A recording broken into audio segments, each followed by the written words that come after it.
8월 18일 수요일입니다. 사무엘상 27장 옳고 그름의 문제라는 주제로 말씀을 나누겠습니다. 먼저 기도로 시작하신 후 성경을 1회 3일 기바랍니다. 꾸준한 영성 훈련은 당신의 인생을 변화시킵니다. 말씀 다 묵상하셨습니까?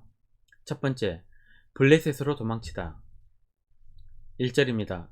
다윗이 그 마음에 생각하기를 내가 후일에는 사울의 손에 붙잡히리니 블레셋 사람들의 땅으로 피하여 들어가는 것이 좋으리로다.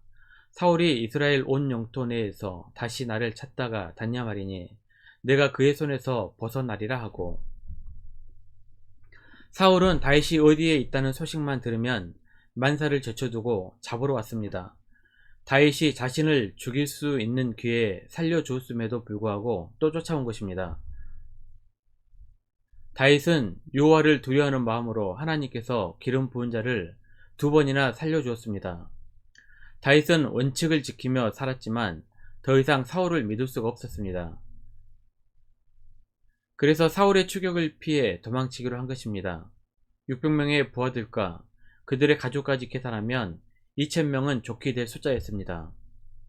이 많은 사람들이 이스라엘 안에서 움직이다가 언젠가는 잡혀 죽임을 당할까 두려워 사울의 손이 미치지 않는 블레셋으로 가기로 결정합니다. 블레셋으로 간 것이 옳은가 그른가의 문제는 나중에 판단하기로 하고, 적어도 다윗이 블레셋으로 도망친 목적은 사울의 손아귀에서 벗어나고자 함인데 그 목적은 분명하게 이루어졌습니다. 4절입니다. 다윗이 가드에 도망한 것을 어떤 사람이 사울에게 전하매 사울이 다시는 그를 수색하지 아니하니라. 사울의 입장에서는 다윗을 잡고자 적국인 블레셋에 쳐들어가 무모하게 전쟁을 일으킬 수가 없었을 것입니다.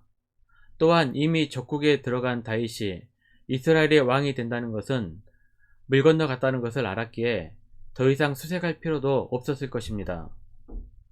다윗이 찾아간 곳은 예전 사울을 피해 도망쳤던 블레셋 가드왕 아기스입니다.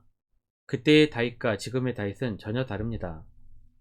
그때 다윗은 골리앗을 죽인 장수로 블레셋의 철천지 원수였습니다. 하지만 그 후 약 10여 년이 지난 지금은 아기스 왕조차 다윗이 사울의 원수임을 알고 있습니다. 그래서 아기스는 다윗을 별 의심 없이 받아들입니다. 다윗과 600명의 부하들은 아기스 왕의 용병이 됩니다.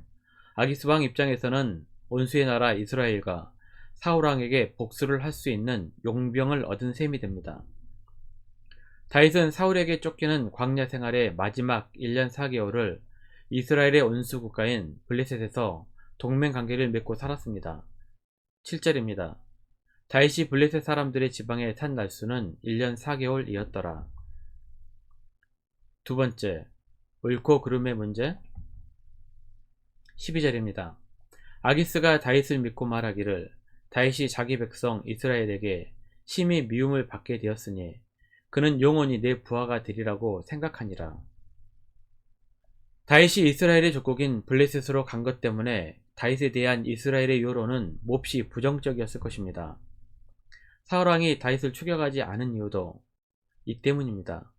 블레셋의 하수인인 다윗이 이스라엘의 왕이 될 자격을 상실했을 것이라 여겼기 때문입니다.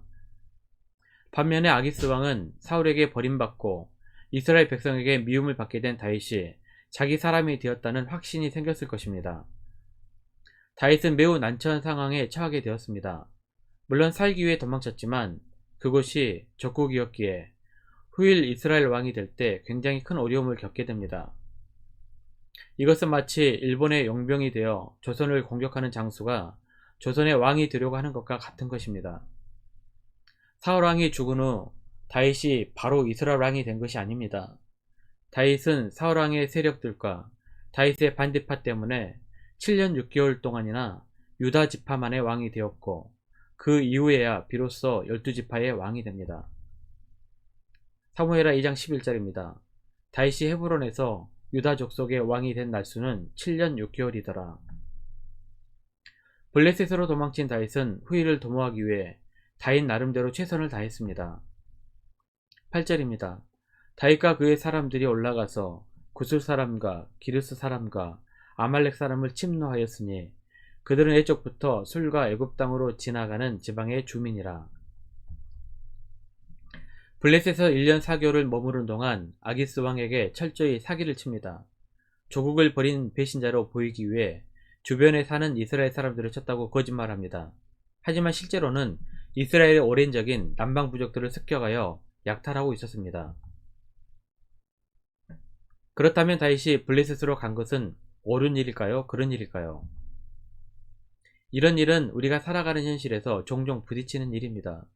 살기 위해 어쩔 수 없이 수치스러운 선택을 해야 할 때도 있기 마련입니다. 도덕적으로나 정서적 관점으로 보았을 때 다윗의 모습은 손가락질 당할 행동이었습니다. 이런 의문이 들 것입니다. 이스라엘의 왕으로 기름 부은 자가 어찌 이럴 수가 있을까?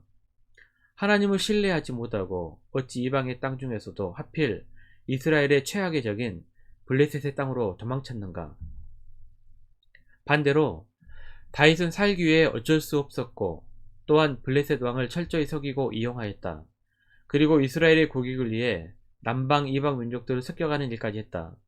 또한 블레셋의 속사정을 정확히 알아 나중 왕이 되었을 때 블레셋을 쳐부수는데 수월했다고 다윗의 행동을 지혜롭다고 생각할 수도 있을 것입니다.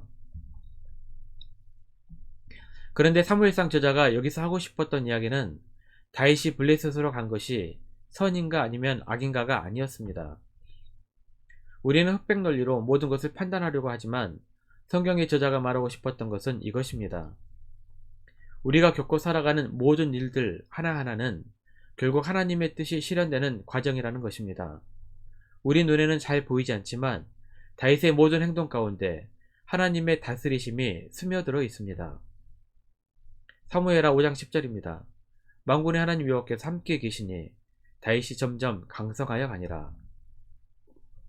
우리는 다윗을 흑백 논리로 판단하려고 하지만 하나님께서는 다윗이 블레셋에 있어 사람들에게 손가락질 당할 때에도 다윗과 함께 계셨고 다윗을 통해 당신의 뜻을 이루어 가셨습니다. 우리도 어떤 면에서는 아기스 왕의 그늘 아래 살고 있을 수도 있습니다. 하나님을 모르는 상사나 스승, 배우자 혹은 부모님과 함께 살고 있다면 말입니다. 성경은 이러한 모든 관계를 끊고 회사나 가정에서 도망치라고 말하고 있지 않습니다. 오히려 그러한 상황 속에서도 하나님께서 우리를 위하여 역사하고 계신다는 것을 인지하며 살라는 것입니다. 다윗은 그런 상황 속에서 자신을 위해 은혜 베푸셨던 하나님을 인식하고 살았고 적어도 하나님의 얼굴에 먹칠하지 않으려고 자신이 할 수 있는 한에서는 최선을 다했습니다. 말씀 요약합니다. 우리는 믿지 않는 상사나 배우자 혹은 부모님의 그늘 아래서 살아가게 됩니다. 그 가운데서 우리를 위해 일하시는 하나님의 은혜를 인지하시길 바랍니다. 또한 그 상황에서 하나님의 영광을 위해 최선을 다하십시오. 1년 성경 일독 주간 계획입니다. 오늘은 수요일 예레미야 9장에서 11장까지 말씀을 천천히 묵상하십시오. 8월 중보기도 제목입니다. 5가지 기도점을 넣고 기도하시고 개인 기도의 시간을 충분히 가지시길 바랍니다. 가정에서 기도하시기 힘드신 분들은 교회 나오셔서 주중 기도의 시간을 이용하시면 됩니다. 새벽 6시부터 밤 10시까지입니다. 편하신 시간에 나오셔서 정기적으로 충분히 기도하시길 바랍니다. 하루 30분씩 최선을 다하시기 바랍니다. 그러면 여러분의 삶이 변화될 것입니다. 영상을 다 보신 분들은 확인 문자를 보내시거나 유튜브에 댓글로 달아주시면 정기적인 영성 훈련에 도움이 될 것입니다. 오늘 하루도 승리하시기를 기도합니다.